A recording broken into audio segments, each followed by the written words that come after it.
Hey there, I'm going to go over a couple of different ways to make your movement activity journal. The first way is digitally. So I'm going to do mine online, and I'm going to use something called Word Online.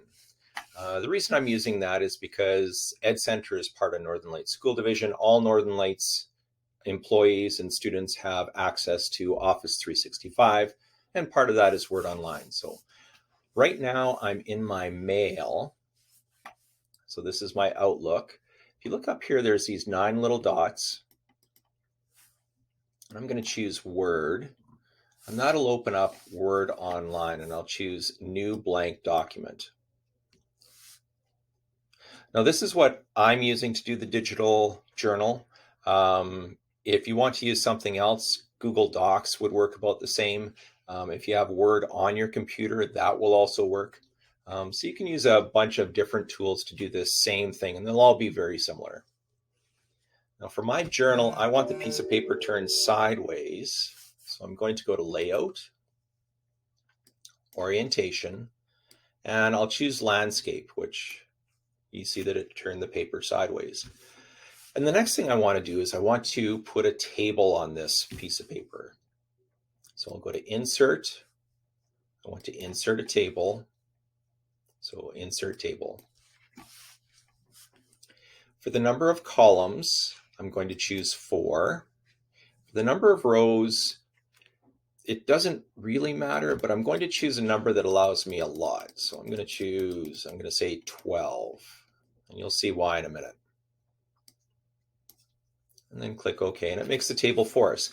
Now I'm going to put the headings in the table.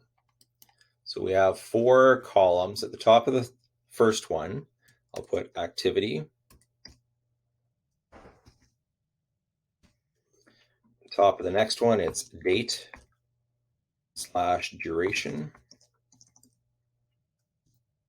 The next one is, oh, I spelled activity wrong. I love spell check. There we go. The third one is Goal/focus.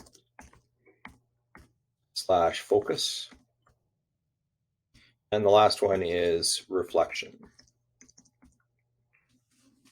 And so now we have our 4 columns set up. As for what goes underneath here, I'll get into that in another video.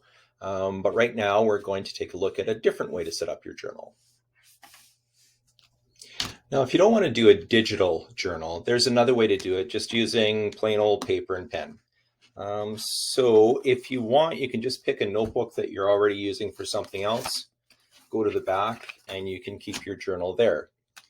After this, it's going to look a whole lot like the digital journal. So we're going to have 4 columns with the same title. So the first one will be Activity. Next one will be Date/duration.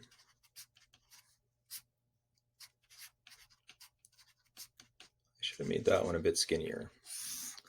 The next one is Goal/focus.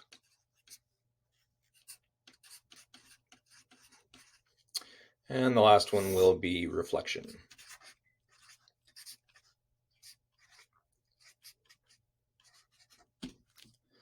Now, if you don't have a notebook that you think you're going to have room in the back in, I wouldn't go out and buy a new one just for this. What I would do is use scrap paper, which every school has tons of. So if you're in a school, you can just ask at the office. They can probably give you some. Or if you're not in a school, you could go to your local school, grab a whole bunch of scrap paper, staple it together, and there's your journal. Same thing, we're going to make 4 columns. The one thing to keep in mind if you are using paper and pen to do your journal is at some point you need to hand it in, which will mean scanning it using your phone or whatever you use to scan with, and then submitting it that way. So in that way, the digital journal does save you a little bit of effort. I'll make another video going over what we're putting in these categories, and yeah, and then we can get started.